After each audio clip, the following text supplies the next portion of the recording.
യെശയ്യാ പ്രവാചകന്റെ പുസ്തകം അധ്യായം 31.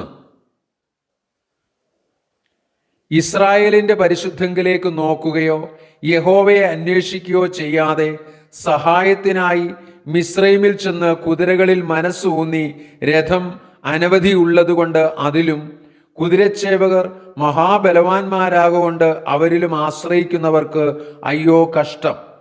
എന്നാൽ അവനും ജ്ഞാനിയാകുന്നു, അവൻ അനർത്ഥം വരുത്തും, തൻ്റെ വചനം മാറ്റുകയില്ല. അവൻ ദുഷ്കർമ്മികളുടെ ഗ്രഹത്തിനും ദുഷ്പ്രവൃത്തിക്കാരുടെ സഹായത്തിനും വിരോധമായി എഴുന്നേൽക്കും. മിസ്രൈമ്യർ ദൈവമല്ല, മനുഷ്യരത്രേ. അവരുടെ കുതിരകൾ ആത്മാവല്ല, ജഡമത്രേ. യഹോവ തൻ്റെ കൈ നീട്ടുമ്പോൾ സഹായിക്കുന്നവൻ ഇടറുകയും സഹായിക്കപ്പെടുന്നവൻ വീഴുകയും അവരെല്ലാവരും ഒരുപോലെ നശിച്ചു പോകുകയും ചെയ്യും.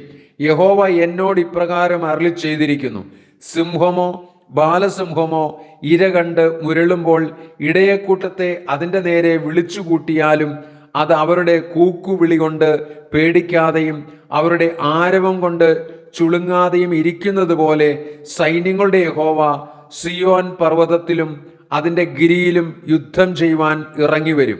പക്ഷി ചുറ്റിപ്പറന്ന് കാക്കുന്നത് പോലെ സൈന്യങ്ങളുടെ യഹോവ യെരൂശലേമിനെ കാത്തുകൊള്ളും.